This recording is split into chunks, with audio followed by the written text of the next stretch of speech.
Okay, so this next video is going to be just showing some practice. So we're going to start out by noticing that we happen to have a method of initial rates occurring, and we're going to write a generic rate law, and that means that we'll have rate equals K times each of the concentrations of our reactants, and in this case we have NO2 raised to some power, let's call it X, and CO raised to some other power, let's call that Y.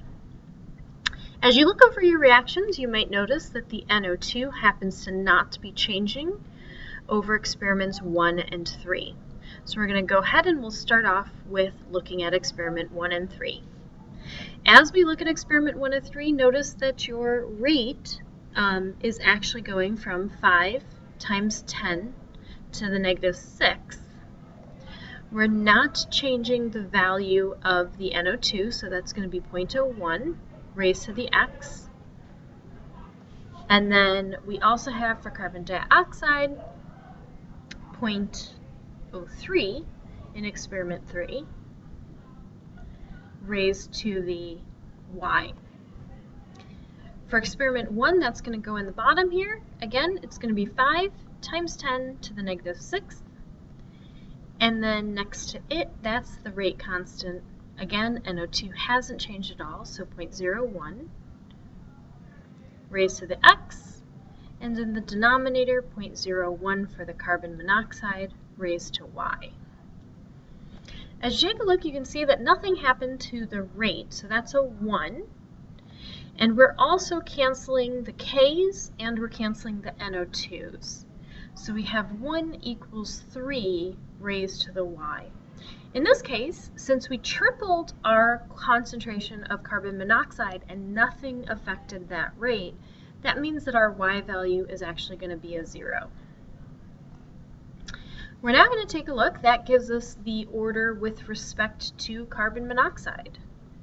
And we can now find out the order with respect to nitrogen dioxide.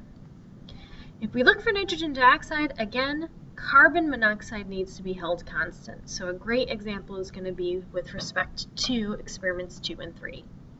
As we look at, 2 and 1. As we look at experiment 2, we've got 80 times 10 to the negative 6th over 5 times 10 to the negative 6th for our changes in rate. Experiment 2 has 0.04 for the nitrogen dioxide. And again, we'll solve for that order. And the carbon monoxide not changing at 0.01 raised to the Y. And again, we could replace that Y with a 0 at this point, which anything raised to the 0th order is just going to be the value of 1 anyhow. For experiment 1, it's 0.01 raised to the X for nitrogen dioxide. And again, 0.01 raised to the Y, or 0, which is just going to end up canceling out. So we have our K's cancel, we have our 0.01s for the carbon monoxide cancel, and we're now looking at what order would 4 be to set it equal to,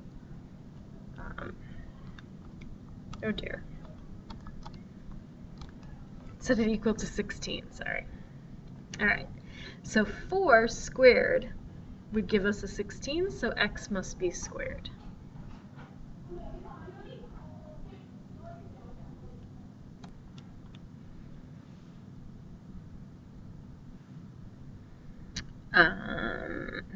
To CO. No, I lied. To NO2.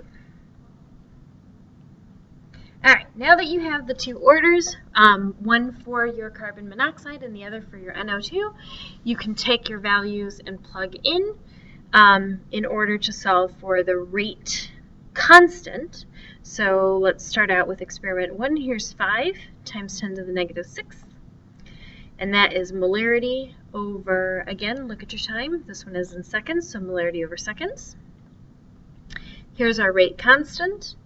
And now we're going to take our nitrogen dioxide, that's 0.01. Again, that's raised to the 0, so that's actually going to cancel out because it'll just be 1. And then 0.01 for the, I'm doing it wrong. This was our carbon monoxide. Nitrogen dioxide is going to be squared.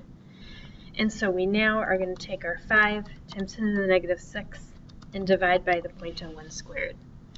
That leaves us with our rate constant as a value of 0.05. And then again, you want to solve for that unit. So we right now have molarity over seconds, and then from the nitrogen dioxide, it's going to be times 1 over molarity squared, because again, there is no unit on something that's raised to the 0th order. And that reduces down to 0.05 per molarity times seconds, since one of the molarities will cancel, leaving 1 left in the denominator. Okay. That leaves us with 2 more example problems, and these are each shown on the completed notes packet, which will be posted online. You can, of course, ask any questions that you have about these in order to just kind of take a look at them, but use them as practice. And again, use things like this sort of question where it says, which of the following rate laws is correct, to really be able to sort of analyze what's going on there. Okay? And that ends our videos for the start.